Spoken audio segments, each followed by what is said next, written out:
Safety device. Safety device di atas kapal tanker. Artinya alat-alat keselamatan yang ada di atas kapal tanker. Apa saja itu?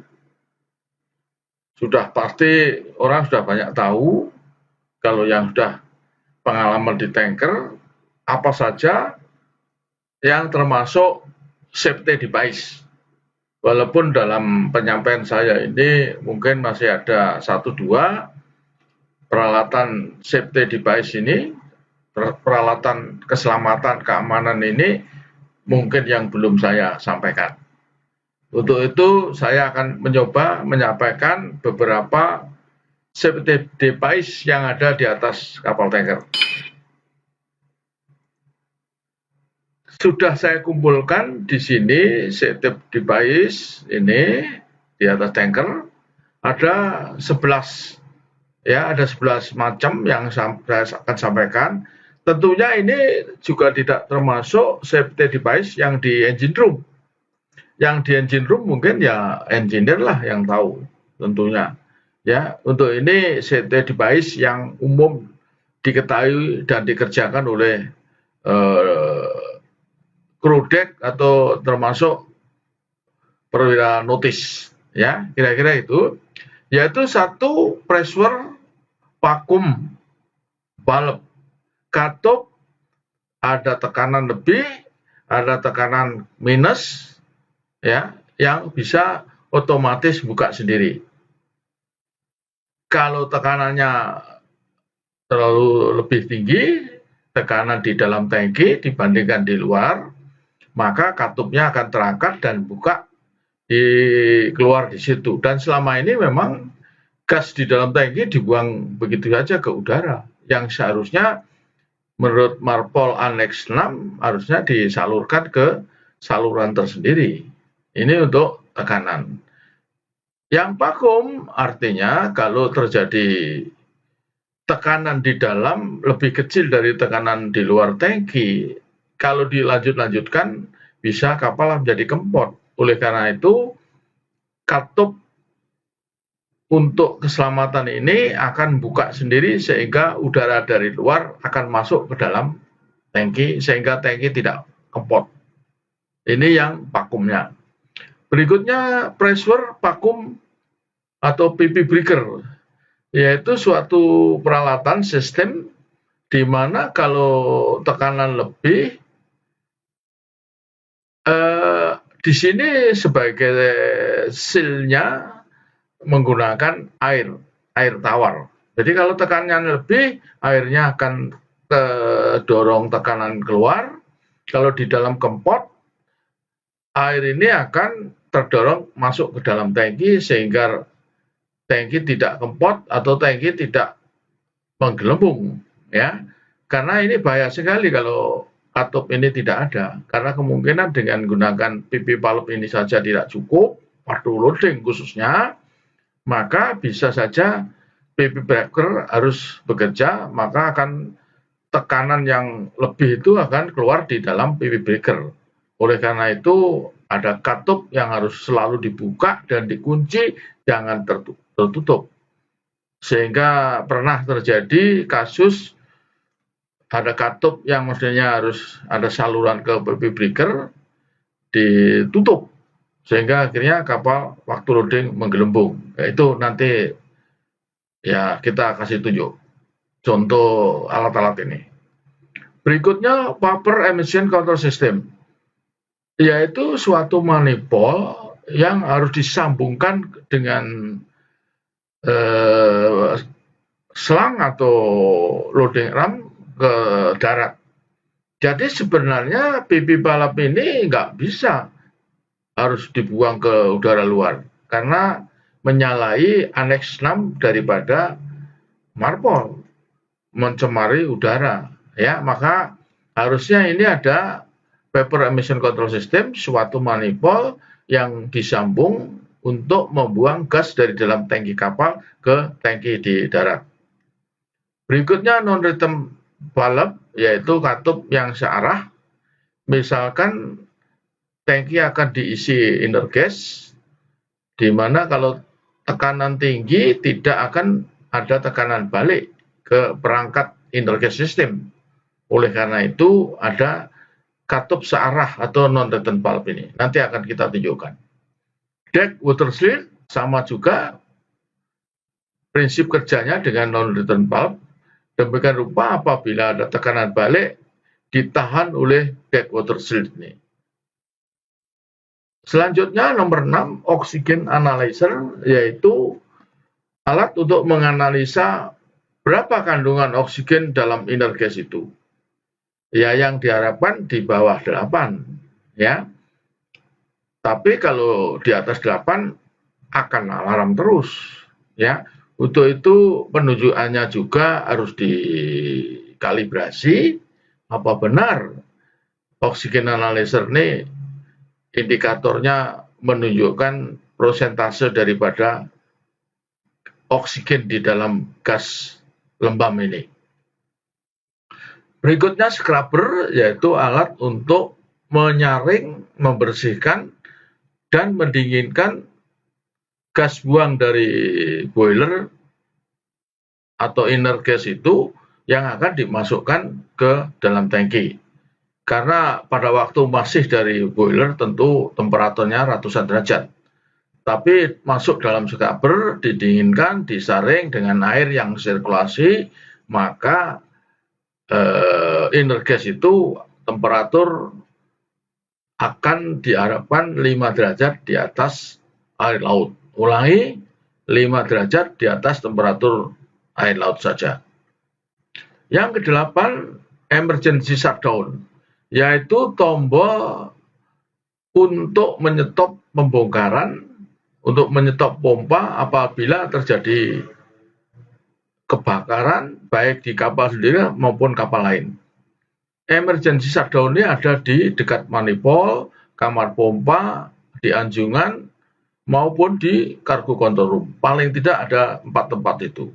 Siapapun di kapal itu, kru harus tahu di mana tempat emergency shutdown. Jadi siapa boleh memencetnya apabila terjadi kebakaran sehingga pembongkaran stop. Ya, khususnya untuk pembongkaran. Karena untuk nyetop pompa muatan yang sedang berjalan, ya, maka dipencet saja emergency shutdown ini, pompa akan stop. Letaknya di mana? Di manifold, kamar pompa, anjungan, cargo control room. Ya, kira-kira begitu. Berikutnya scupper plugs, sumbat, yaitu sumbat di deck di dekat slop tank, di mana kalau terjadi tumpahan minyak tidak akan tumpah ke laut. Kalau tumpah minyak. Jadi kalau sedang operasi, yang keluar kapal ditutup, tetap ditutup, kalau yang ke slop tank dibuka. Jika kalau ada tumpah minyak tidak keluar masuk ke dalam slop tank. Tetapi kalau hujan, ya sebaiknya yang ke luar kapal dibuka, yang ke dalam slop tank ditutup. Ya, ini scupper ada di dekat-dekat slop tank di belakang. Ya, kira-kira gitu. Berikutnya slop tank, yaitu tangki yang digunakan untuk menampung air kotor, air yang bercampur minyak kotor. Ya, mungkin air bilasan bekas cucian tangki dengan air masuk ke slop, baru slop nanti dibuang ke darat, ke kilang. Ya, tentunya slop ini sangat bekerja banyak pada waktu kapal belum segregated ballast tank. Apalagi sekarang sudah double bottom, double side, balas terpisahnya, balas tidak mungkin tercampur dengan minyak, tapi ya mungkin saja pada waktu orang cuci tangki dengan air di tengah laut, bisa saja air bekas cuciannya dimasukkan ke dalam slop tank ini. Ini termasuk juga alat safety untuk menghindari tumpahan minyak ke laut. Walaupun sebenarnya alat lain yaitu ODM, Oil Desert Monitor, itu sangkut pautnya dengan slop, ini slop. Jadi kalau di set dengan ODM itu mestinya kalau minyak lebih dari 30 liter per mil atau itu bisa dijadikan part per million, berapa, ada rumusnya, harusnya masuk dalam slop. Tetapi kalau di bawah baru bisa dibuang ke luar. Tapi umumnya orang tidak mau resiko, langsung saja dibuang ke dalam slop tank. Ya. Berikutnya spill tank, yaitu bak penampungan minyak dari manifold pada waktu selesai bongkar atau selesai muat, ada minyak yang tumpah dari manifold maupun dari selang, tumpahnya di dalam bak ini.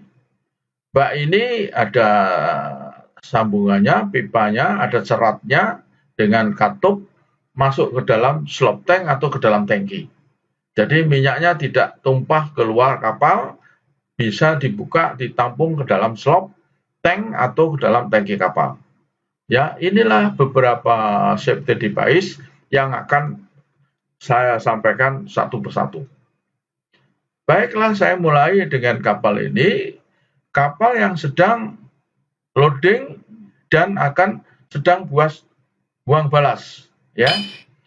Ini sedang buang balas, artinya balas-balas di dalam tangki ini, tangki purpik, double bottom, mungkin double side-nya juga, ini nanti bentuknya U, ya, bentuknya U begitu. Kalau ini double bottom, ini diisi air juga, air balas. Ini dibongkar, ya. Sekarang kapal ini sedang sandar, mau loading, mau memuat, sedang membuat balas, ya. Ini balasnya dipompa.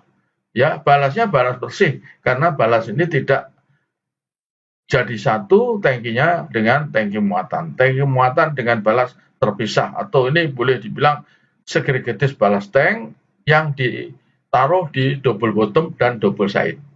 Nah, kapal ini akan mulai loading. Ya, mulai loading. Nah, ya. Ini loading. Ya. Loading.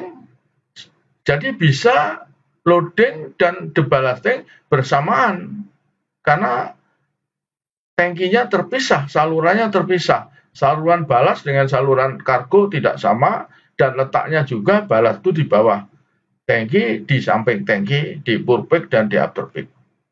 Ya, ini sedang loading. Dibuka tangki 4 dan tangki 6. Ya, berikutnya lagi dibuka tangki 2 dan tangki 2, 3, 4, 5, 6, 7. Tangki 8. Ya, ini diisi. Ya. Nah, selama ini minyak masuk dalam tangki, maka ruangan ini tertutup semua. Ya. Inner gas yang di dalam tangki ini akan terdesak dengan minyak yang masuk di dalam tangki ini. Maka keluar di yang disebut pipi valve ini. Ini keluar gasnya. Untuk sementara ini orang masih buang-buang gas yang dari dalam tangki, khususnya gas lembab yang ditambah gas hidrokarbon mungkin, ya, dibuang ke bebas gitu aja ke udara. Ya, yang seharusnya ya menurut Aneks 6 tidak dibenarkan mencemari udara. Tapi kondisi sekarang masih seperti ini. Ya seharusnya bagaimana? Seharusnya ya ini yang tadi, ya ini diputar ke sini, baru dia terangkat bolanya, maka gas di dalam tangki tadi keluar ke atas. Ya keluar bebas saja. Maka ini sebenarnya tidak dibenarkan. Ini contoh real fotonya mengenai pressure valve-nya ini ya. Yang ini pressure, yang ini vakum. Ini vakum. Kalau vakum artinya apa? Udara luar masuk ke dalam tangki lewat vakum valve ini yang ini. Nanti akan saya tunjukkan.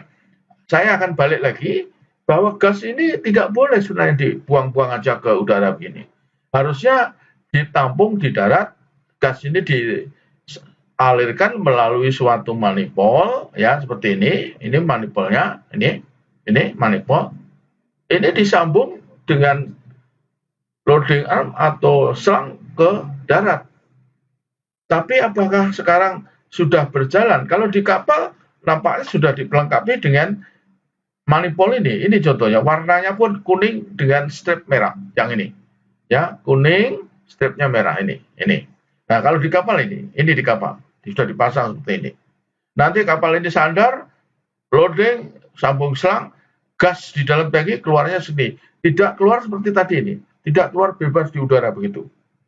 Ya, tapi fakta sekarang masih kilang-kilang, apalagi di Indonesia, saya tidak tahu di luar negeri, Shell, BP, atau yang lain-lain, apakah kilangnya sudah menyiapkan untuk penyambungan paper emission control system ini. Ya, saya tidak tahu, ya mungkin sudah ada. Ya, tapi seharusnya demikian. Kalau pihak kapal sudah wajib, sudah dibuat ini. Walaupun Marpol belum mengharuskan, tapi ESGOT sudah menganjurkan demikian. Ya, ini kira-kira. Oke, saya lanjutkan. Nah, tadi gas yang dibuang ke udara tadi, pada saat tekanan tinggi sekali, maka asal pipanya, katup penyambungan ke pipa ini dibuka, maka kalau hanya dengan pipi valve saja tidak mampu, maka gasnya yang dari dalam tangki akan mendorong air ini. Ya, air ini tingginya sekian, kemudian didorong, ya ada dorongan, nah naik ke atas. Yang di dalam naik, yang ditekan sampai nanti tumpah. Kalau ini tumpah, plong, sudah. Ya, tangki kapal tekanan tidak terlagi, khususnya pada waktu loading. Tapi kalau saluran yang ke sini nggak ditutup, hanya lewat pipi valve saja, dampaknya akan menggelembung kapal karena dorongan tekanan dari tangki darat, tangki pompa darat dengan waktu loading. Ini pengalaman pernah terjadi demikian. Jadi katup yang menuju sini harus dibuka. Ini contohnya, ya. Ini tekanannya sekian, ini, ya. Dan tadi cairannya ini, yang air ini dicampur dengan ethylene glycol, ya. Maksudnya apa? Ya kalau di Indonesia tidak akan beku ini. Tapi kalau di negeri dingin, temperatur 0 derajat ini jadi es. Jadi kalau jadi es nggak berfungsi, maka dicampur dengan ethylene glycol supaya encer terus. Ya, kira-kira demikian. Nah, ini tadi, ya. Kalau ini katupnya, ini harus dibuka, dikunci. Maksudnya dikunci mur butterfly-nya ini, mur kupu-kupunya ini dikunci supaya karena getaran katupnya ini tidak terbuka.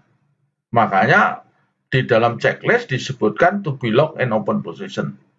Ini pernah diterjemahkan lock, ditutup, maka akibatnya terjadi hampir pecah kapal atau kapal jadi menggelembung. Ya, ini pernah pengalaman buruk kawan-kawan para perwira notis yang kurang jeli membaca checklist ini. Ya, kira-kira begitu. Ini contohnya, ya, ini harus dikunci ini, ya, supaya ini nggak buka. Karena getaran kapal, kalau ini buka berarti nutup. Kalau nutup berarti yang ke breaker-nya tadi tidak ada saluran. Ya, kira-kira demikian. Ini gambar fotonya. Nah, ini contohnya pembagian saluran inner gas. Ini semua masuk tangki. Nanti ada ini pipi valve-nya ke atas yang tadi, ya, pipi valve ini ada ini lewat saluran-saluran ini. Tapi ada pipi breaker, cuma ini nggak tergambar di sini. Ini salurannya ke sono, ya. Ini deck water seal, ya, toh ini non-return valve-nya. Ini saluran inner gas, ya. Tapi kalau loading ini jadi saluran gas dari dalam tangki. Untuk saluran gas keluar dari tangki kapal. Ya, kecuali kalau disambung dengan pipe tadi, ya. Kalau disambung dengan vapor emission control system, ya sudah pasti ini nggak berfungsi, ya. Pipi valve apa ini nggak keluar gas-gasnya dibuang ke tangki darat, Ya, jadi yang ini tadi ya, apa namanya ininya ditutup. Ya, ini ditutup. Ditutup begini, jangan dibuka. Ya, ininya tetap ditutup. Jadi gas lewat di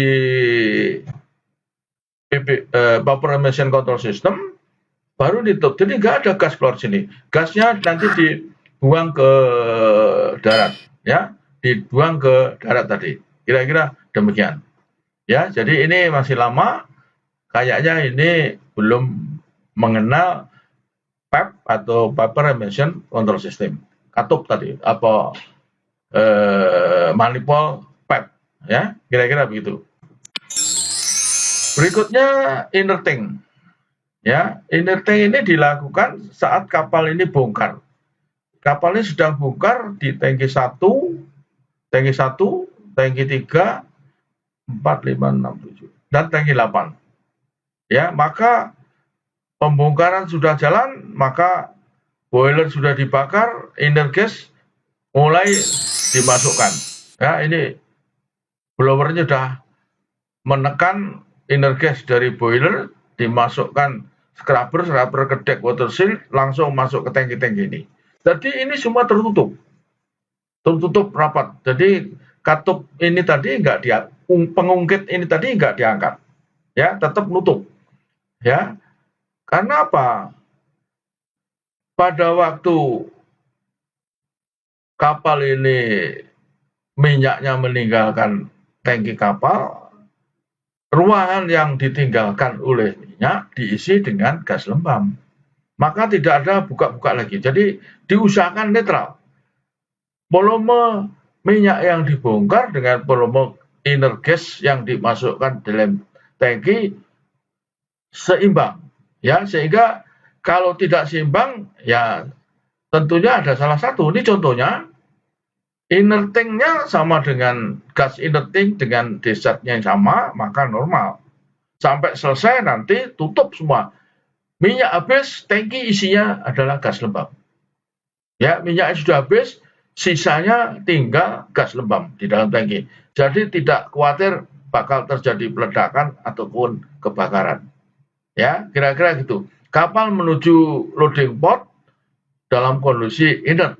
Nanti gas di dalam ini dibuang pada waktu loading, terkecuali dipasang PEC, ya, Vapor Emission Control System tadi, dibuang ke tangki darat. Ya, yang kedua, inner tank lebih besar dari discharging. Volume gas lembabnya masuk lebih besar, lebih cepat daripada discharging. Apa yang terjadi? Secara otomatis akan terbuka.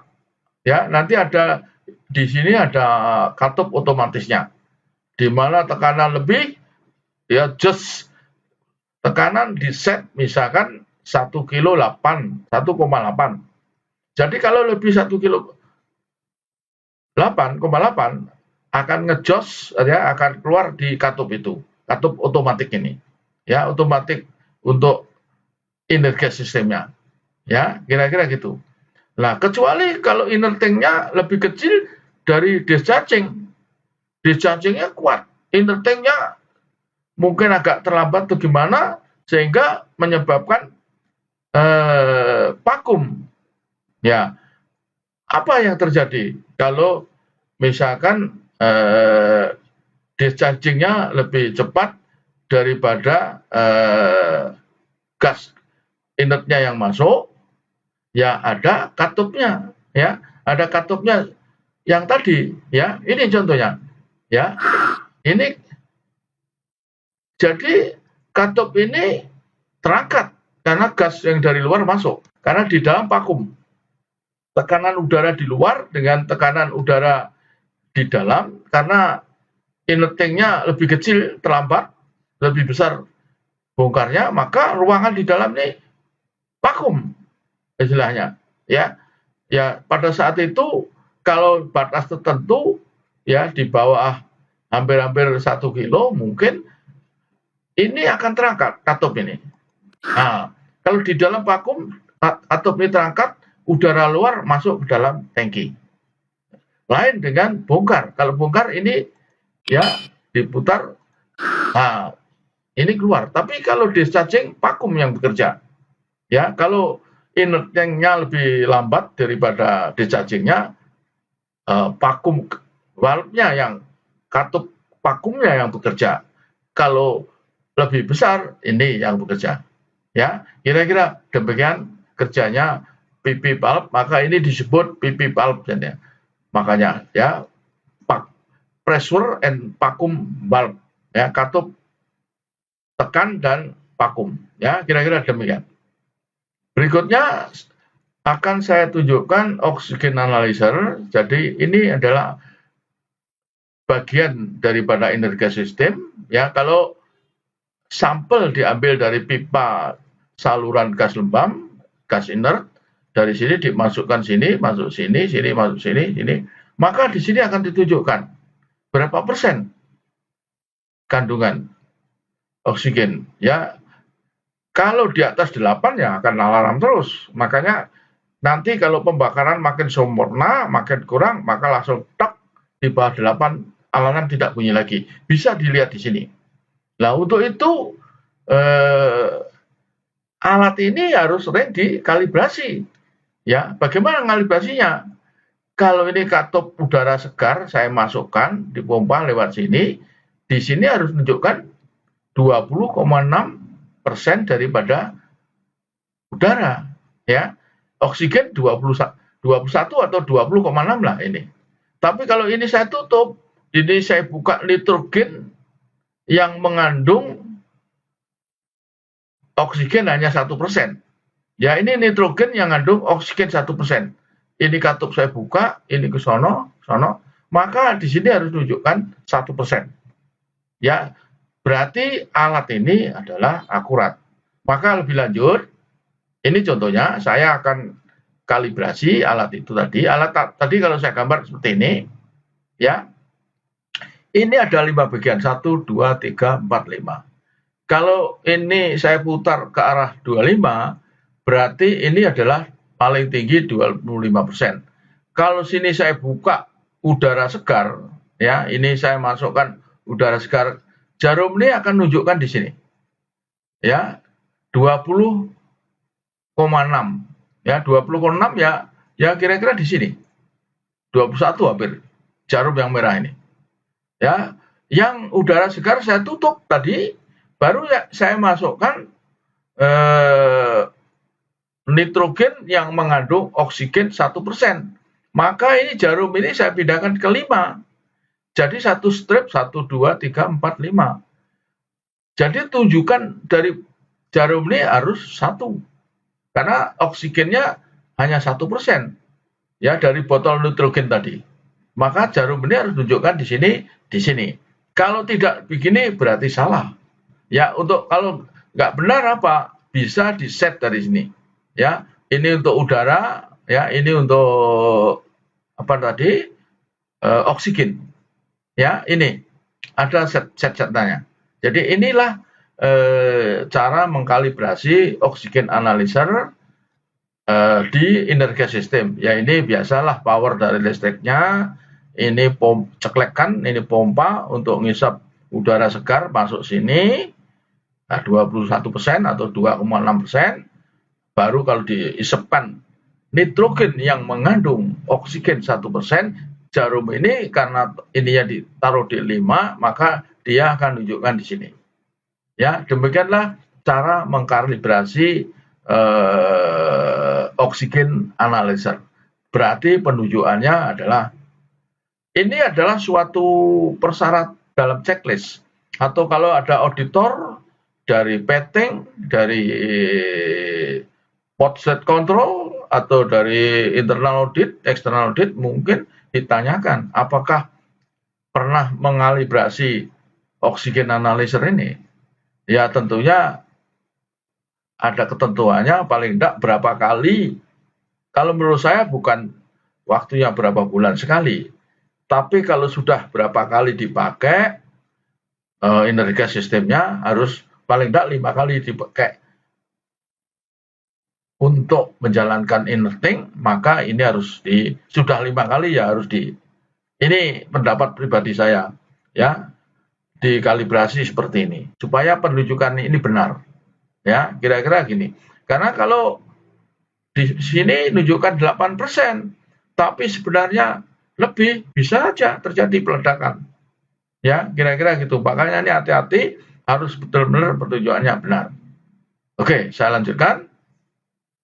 Nah, ini penunjukannya, ya.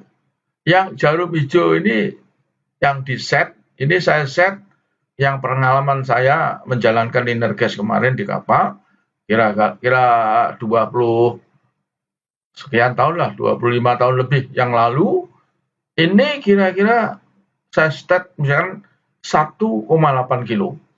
Jadi jarum ini yang hijau ini set-setan, yang merah ini adalah aktualnya Energas itu.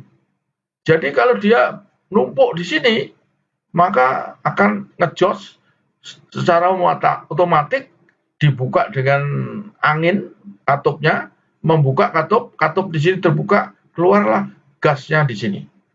Kalau tekanannya lebih dari 100, ini 1,8 kilo yang hijau ini. Kalau merah berimpit, langsung keluar ke sini.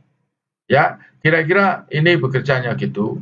Ini ada penunjukan juga, ini maksudnya kalau di sini otomatis kayak ini tadi, kalau di sini manual ya, tapi kayaknya tidak mungkin orang ngerjain ini secara manual, nungguin ini, jagain ini saja. Ya, orang jagain ini, kalau lebih nanti dibuka, kalau buka ini dilebih, buka, kalau dikembalikan lagi, ya saya rasa pengalaman saya ini nggak pernah manual, umumnya pakai otomatis. Jadi kalau merah berimpit langsung buka katup ini terbuka dengan katup pakai angin, gasnya keluar dari sini. Ya, inilah gunanya Energas Pressure Regulator. Ya, kira-kira begitu. Ini tadi katup pneumatik yang gunakan angin. Jadi buka nutupnya ini nggak pakai angin otomatis. Kalau tekanan lebih yang di set, dia akan buka. Tapi kalau sudah normal di bawah yang kita set, nutup sendiri. Ya, ini katup pneumatiknya dengan gunakan tenaga tenaga angin, ya, kompresor, menggunakan kompresor. Ya, pasti kompresor di kapal bagus. Ya, kira-kira begitu. Ini yang saya sebutkan tadi, non-return valve. Jadi kalau Energas jalan ke sono, ya, kalau ada tekanan balik, katup ini nutup. Katup ini nutup. Kalau ini jalannya ke sono, Energas yang ke sana, kalau ada tekanan balik, maka ini nutup. Jadi tidak sampai tekanan balik itu merusak bagian yang di belakang sana. Ya, inilah namanya non-return valve. Ini soal biasa, ada juga di kamar mesin, ada di tempat lain juga lah kira-kira. Tapi ini non-return valve untuk Energas system. Ya, kira-kira gitu. Nah, ini juga termasuk safety device untuk mencegah tidak tekanan kembali. Walaupun di depannya tadi ada non-return valve ini, tapi di belakang masih ada. Jadi gas lembab yang dari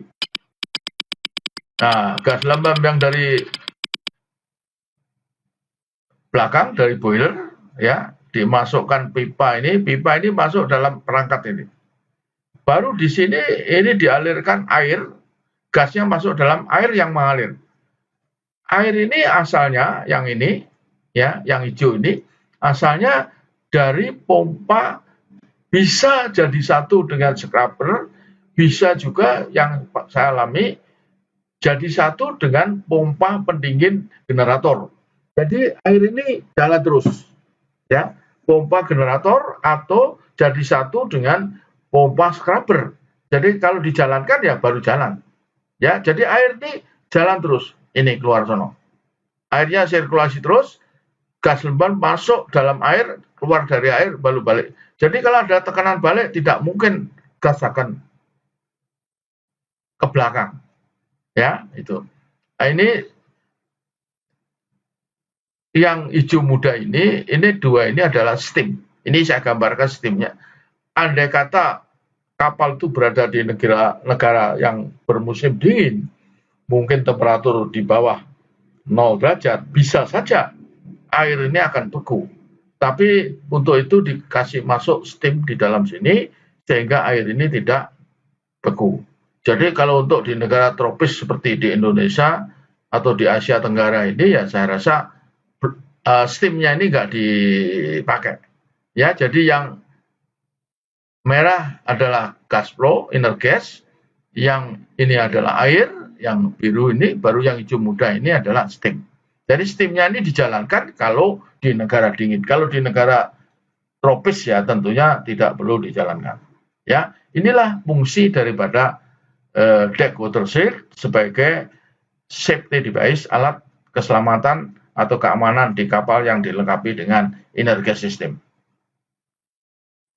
Nah, ini adalah scrubber, perangkat yang digunakan untuk mendinginkan, menyaring gas lembab yang dari boiler. Ya, jadi ini contohnya gas dari sini masuk ke sana. Di sini ada water spray-nya, baru di sini ada air yang sirkulasi terus. Airnya sirkulasi. Tingginya air ada ini yang indikatornya, yang tidak boleh lebih dari sini, tidak boleh kurang dari sini. Kalau lebih akan alarm dan stop, otomatis semua tidak bisa dijalankan. Kalau kurang juga alarm. Jadi gas lembab masuk dari sini ke sana, baru keluar ke sana, diisep dengan blower, ya, dan diambil sebagian kecil untuk dianalisa, dimasukkan ke dalam oksigen analyzer yang tadi. Ya, jadi nanti ini kayak saringan-saringan gitu. Saya pernah membuka ini. Ya, di dalamnya kayak saringan-saringan. Air masuk, keluar. Ya, nanti ini gas lembab masuk. Nah, ini dari hasil scrubber ini, gas yang dari boiler mungkin panasnya ratusan derajat, di atas 100, ya, keluar dari sini karena sudah didinginkan dengan air ini menjadi ya 5 derajat di atas temperatur air laut. Saya ulangi, 5 derajat di atas temperatur air laut. Jangan sampai keliru. Karena saya pernah bikin slide, saya tulis hanya 5 derajat. Rupanya kawan yang ngajar pakai slide saya keliru, disebut 5 derajat tidak mungkin. Jadi polemik akhirnya. Jadi perdebatan. Jadi itu maksud saya 5 derajat di atas temperatur air laut yang masuk ke dalam ini. Kalau air laut temperaturnya 30 ya 35. Ya, kira-kira demikian fungsi dari scrubber. Gas dari boiler masuk, disaring, didinginkan dengan air yang sirkulasi, ya, baru keluar sana diisep dengan blower, sebagian dites dengan oksigen analyzer, baru masuk ke tangki. Ya, ini contohnya begitu. Nah, ini gas kapasiti 4.000 meter kubik per jam. Ya, inner gasnya. Baru inlet gas temperatur bisa 450 derajat. Ya, maksimum. Ya, ya pasti di bawah. Boiler itu kalau airnya uapnya ya 100, tapi api pembakarannya enggak tahu berapa derajat, tentunya para engineer yang tahu. Untuk saya bukan engineer dan saya tidak pernah masuk ke dalam kamar mesin untuk ikut-ikut menghidupkan blower. Jadi ya kalaupun masuk saya sekedar melihat saja. Untuk mengoprit ini berapa temperatur pengapian di dalam pembakaran di dalam boiler itu tentunya saya tidak pernah memperhatikan. Ya, ini maksimum 450. Baru keluarnya ini tadi 5 derajat di atas temperatur air laut. Jadi bukan 5 derajat. Dari sini jadi 5 derajat, salah. Sekali lagi yaitu 5 derajat di atas temperatur udara yang mendinginkannya. Berikutnya flow rate daripada airnya itu yang sirkulasi di dalam scrubber sekitar 35 sampai 27 meter kubik per jam. Ya, pipanya memang ini kecil. Kira-kira gitu. Ini bisa di set supaya tidak too high atau too low, ya. Ini bisa di-set dengan menggunakan keran. Kalau sudah normal, baru kerannya itu diikat. Ini pengalaman saya menunjukkan demikian. Tekanan yaitu antara 1 sampai 0,8 kilo. Ya, kira-kira begitu. Nah, ini apa yang terjadi intergas, ya, ada monitornya semua di cargo control room. Di panel intergas itu ada panelnya, ya, ada monitoringnya. Jadi kalau oksigennya lebih dari 8%, alarm bunyi. Tapi nanti kalau sudah pembakaran sempurna, turun, dek, akan stop, diam sendiri. Ya, sama halnya dengan gas, ya, tekanannya rendah, nanti lama-lama kalau baru start ya nggak mungkin memenuhi persyaratan tekanan. Lama-lama tekanannya sudah memenuhi, stop. Tapi belum melebihi tekanannya juga alarm lagi. Ya, tekanan lebih apa? Otomatiknya tadi bekerja langsung jos keluar sehingga tekanan di dalam turun kembali. Ya, jadi normal kembali tekanannya ini. Maka ini hanya sekedar alarm 3 ini. Berikutnya, yang keempat, kelima, dan keenam, ya, air tadi levelnya terlalu tinggi, ya, ini alarm, ya, intergas nggak bisa dijalankan, otomatis semuanya stop. Ya, kalau airnya kurang di bawah juga stop. Ya, temperatur juga ditentukan, kalau melebihi dari temperatur yang normal, ya, stop. Jadi nggak bisa di start lagi, harus di set ulang. Kalau ketiga hal ini, ya, kalau ketiga hal ini terjadi, harus di set ulang, diperbaiki lagi. Ya, tentunya ini dengan ngatur-ngatur apa namanya, pipa dari ada katupnya, pipa daripada inlet, outlet, ya, umumnya inlet daripada scrubber itu. Pengalaman saya menunjukkan demikian. Yang nomor 7, ya, ini loss ceiling, alarm juga. Kalau scrubber kurang sempurna, dia alarm juga ini. Ya, bunyi saja, dut. Nanti mungkin pompanya dicek lagi kurang kuat atau gimana, dinaikkan, ya akan normal kembali. Ya, berikutnya blower juga, kalau blowernya tidak bagus juga atau salah satu stop, mungkin bunyi alarm. Ya, ini. Baru yang terakhir, semua panel itu kalau pas dimatikan, ya, pas mati semua, dipencet itu, ya akan bunyi alarm. Alarmnya akan bunyi pada waktu sudah selesai, di stop, semua panelnya semua dimatikan, akan bunyi di dalam cargo control room itu, di ruangan inner gas system. Inilah beberapa monitoring daripada inner gas system. Ya, kira-kira gitu. Berikutnya slop tank. Ini yang saya tadi katakan, slop tank, ya.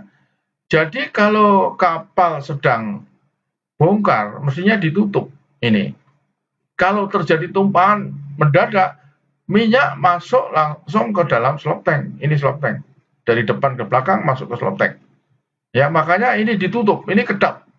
Ya, ini kedap, tutup. Ya.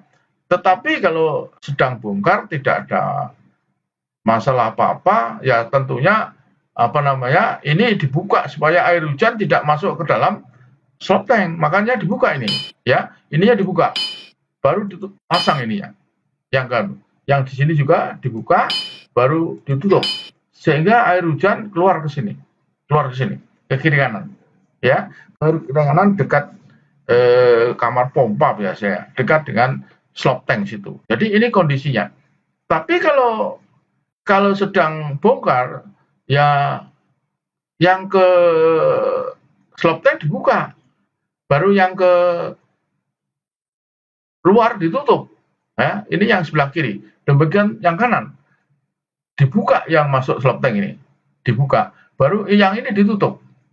Ya, ini ditutup. Ya, tapi pada saat sedang bongkar, ya tidak hujan, ya ini sebaiknya dibuka, baru ini pasang, ini juga dibuka, baru ini dipasang.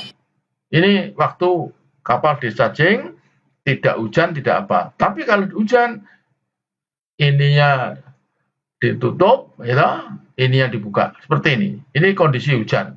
Tapi kalau kondisi normal, ada tumpahan minyak, ya buka yang masuk ke slop tank sehingga minyak tidak tumpah ke air. Yang kanan juga, ya, baru tutup. Sehingga minyak nggak masuk ke slop tank, tapi minyak tidak tumpah ke air, ke laut, nanti masuk ke slop tank. Inilah manfaat daripada slop tank. Slop tank ini gunanya untuk menampung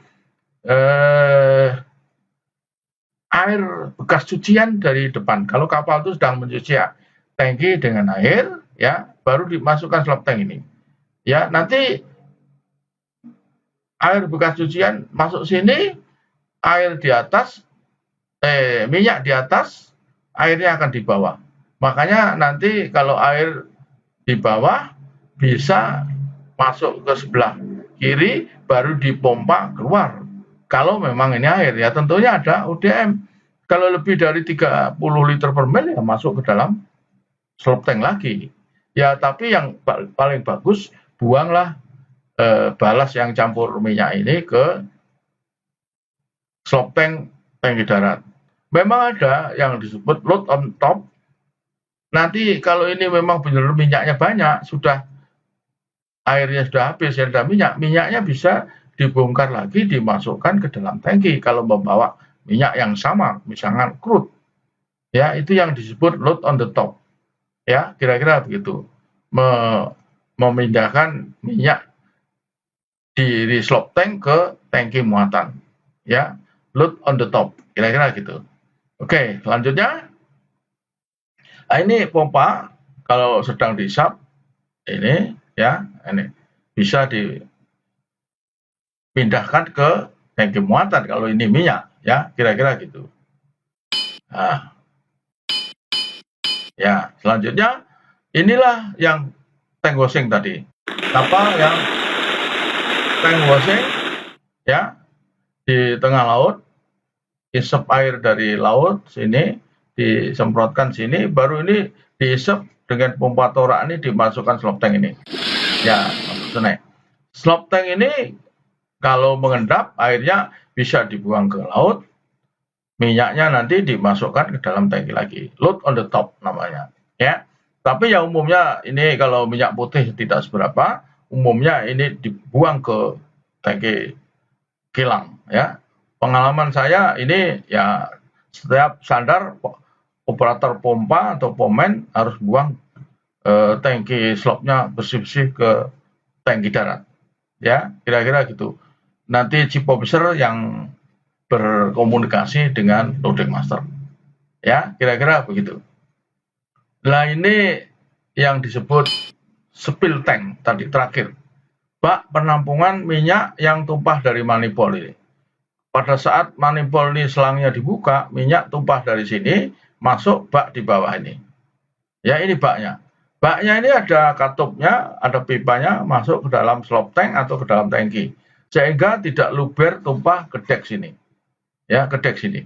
Tidak luber ke sini. Makanya ada bak penampungan. Inilah spill tank, tangki penampungan. Ini saya masukkan juga dalam apa namanya?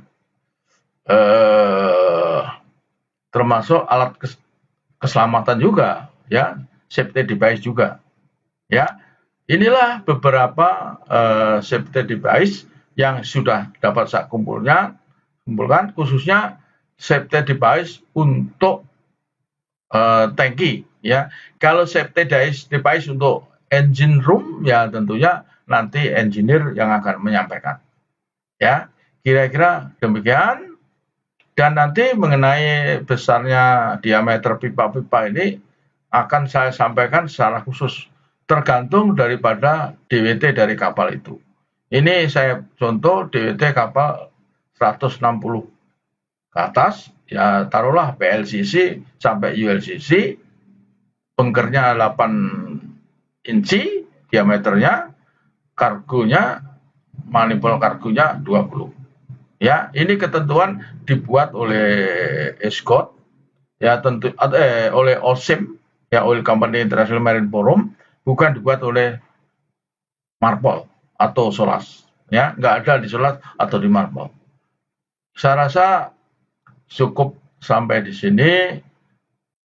Terima kasih atas perhatiannya. Mudah-mudahan ada manfaatnya.